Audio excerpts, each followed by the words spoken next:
Bilbao et sa région métropolitaine ont subi une profonde transformation au cours des 30 dernières années. La ville a remplacé le gris de la suie par celui du titane. Outre la piétonisation de toute la vieille ville et de nombreuses rues du centre-ville pleines de commerces, les autorités locales ont opté pour la création d'un transport public de plus en plus durable, qui comprend un tramway, un métro et des bus urbains, hybrides ou électriques. Ajoutez à cela un large réseau de pistes cyclables et des vélos disponibles à la location pour se déplacer en ville.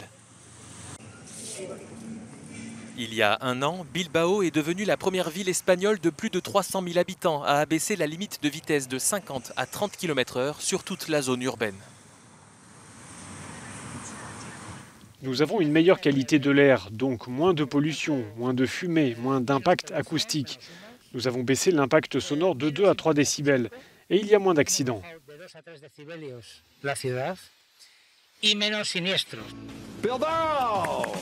Une mesure accompagnée de campagnes de communication et de sensibilisation du public. Grâce à cela, Bilbao a remporté le prix de la sécurité routière urbaine décerné par la Commission européenne. Il a été nécessaire de faire changer les gens par la pédagogie, leur façon de se déplacer en ville.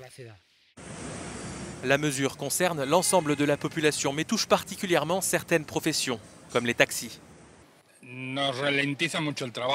Ça ralentit beaucoup notre travail et ça nous oblige à faire beaucoup plus d'heures de travail. Beaucoup se plaignent de devoir rouler à 30 km/h sur des routes comme celle-ci, à double sens et sans habitation à proximité. Mais pour l'instant, aucun changement n'est prévu. Il y a déjà plusieurs radars installés dans la ville pour verbaliser ceux qui circulent trop vite et 29 autres vont être installés. Parmi eux, des radars pédagogiques. Les radars sont là pour que les gens aient conscience du fait qu'ils respectent ou non la limite. De toute façon, quand il y a un radar, les gens généralement ralentissent.